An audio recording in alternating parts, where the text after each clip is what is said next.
Hello friend, welcome back to my channel দিয়া আলিয়া। তোমরা সবাই কেমন আছো? আমি ভালো আছি। আশা করি তোমরা খুব ভালো আছো। তো চলো, আজকে আমার হাজব্যান্ড চলে যাচ্ছে, তো তাকে দিতে যাচ্ছিলাম। সে আগে আগে চলে যাচ্ছে, আমার প্রচণ্ড রাগ হচ্ছে। ঠিক আছে, সে আমাকে রেখে দিয়ে চলে গেল। আমার পুরো লুকটা তোমাদেরকে দেখিয়ে দিলাম, আমি শাড়ি পরে আছি। তো চলো, এই দেখো আমার হাজব্যান্ডের গাড়িতে চেপে পড়েছি। সত্যি কথা বলতে, একটা নিজের মানুষের সাথে কোথাও গাড়িতে করে দুজনে জাস্ট ঘুরতে যাওয়ার মজা একটা আলাদা। তো এখানে কোনো মজা নেই, ঠিক আছে, কারণ আমি আমার হাজব্যান্ডকে দিতে যাচ্ছি, এটা দুঃখের একটা বিষয়। তো বাড়িতে অনেক কটা দিন ছিল, একটা মায়া পড়ে গেছে মানুষটার ওপরে। ঠিক আছে, মায়া এমনিতে কাজ করে, আর বাড়িতে বেশি দিন থাকলে আরও মানে যখন চলে যায় একটু কষ্ট হয়। কখনো কখনো হয়তো চলে আসছে, চলে যায় একদিন দুদিন থেকে, কিন্তু এবারে এসে অনেক কটা দিন থেকে গেছে, তাই অনেকটাই বেশি কষ্ট হচ্ছিল। তো কিছু করার নেই, যেহেতু তার কাজ তাকে করতে হবে এবং আমার কাজ আমাকেই করতে হবে। তো এই দেখো আমাদের এখানকার রাস্তা, আমাদের এখানে রাস্তাগুলো কিন্তু অনেক সুন্দর, লোকেশনগুলো এত সুন্দর, মানে বলার বাইরে। ঠিক আছে, তো আমার মাঝে মধ্যে মনে হয় যদি অন্য জায়গায় যদি আমি থাকতাম, একটা শুটিং প্লেস এরকম একটা জায়গাতে আমি একটু এসে ভিডিও বানাতাম, বাট দুঃখের ব্যাপার। ঠিক আছে, এখানে এইসবগুলো করলে লোকে পাগল বলবো আমাকে। তো আমার বরের কাঁধে হাত রেখে দিয়ে যাচ্ছি, মানে একটা আলাদাই সুকুনে।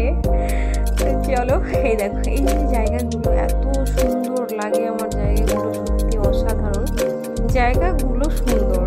ঠিক আছে, বাদ বাকিগুলো কতটা সুন্দর আমি জানি না। তো দেখতে দেখতে চলে আসছি,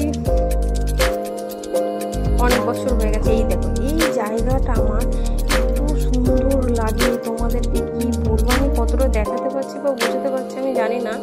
এত সুন্দর একটা জায়গা, দুই সাইডে ঝিল, ঠিক আছে, পুকুর, মাছ চাষ হয়, আর মাঝখানে এরকম একটা ঢালাই রাস্তা, আর এই দেখো দু সাইডে গাছ। মানে জায়গাটা তোমরা যদি সত্যিই যদি একবার আসো না, এখানে অসাধারণ লাগবে। সবসময় মনে হয় ফটো তুলি, কিন্তু দুঃখের ব্যাপার আমার কাছে ওরকম কোনো সঙ্গী থাকে না ফটো তোলার মতো এবং ভিডিও করার মতো কোনো সঙ্গী থাকে না। তো ভাবছি যেতে যেতে ভাবছি আসার সময় তো আমি একা আসবো, গাড়িটাকে দাঁড় করিয়ে কতগুলো ভিডিও বানিয়ে নেবো, আর এখানে একটু দাঁড়াবো। তো দেখা যাক কী হয়। তো চলো, এই দেখো জায়গাটা, শুধু দেখো, শুধু জায়গাটা দেখো। ঠিক আছে, আমার কথা শোনার দরকার নেই। আর আমার বর আছে এখানে, আমার বর আমাকে বারবার বলছে তুমি কি ভিডিও বানাচ্ছ? তোমরা তো জানো আমার সে পছন্দ করেন না।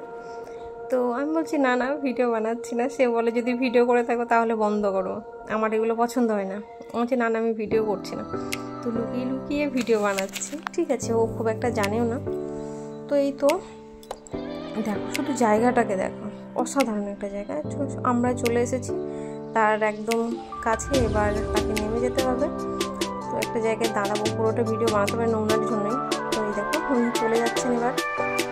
এই যে আমি বললাম একটু দিতে যাবো, তোমার কাছে আসতে দিয়ে দেবো, বলে যে না তোমাকে আসতে হবে না, তুমি চলে যাও। ঠিক আছে, তো আমি যেতে পারলাম না, আমি এখান থেকে ব্যাক করবো, আমাকে বকছে তো বলা যেতে হবে।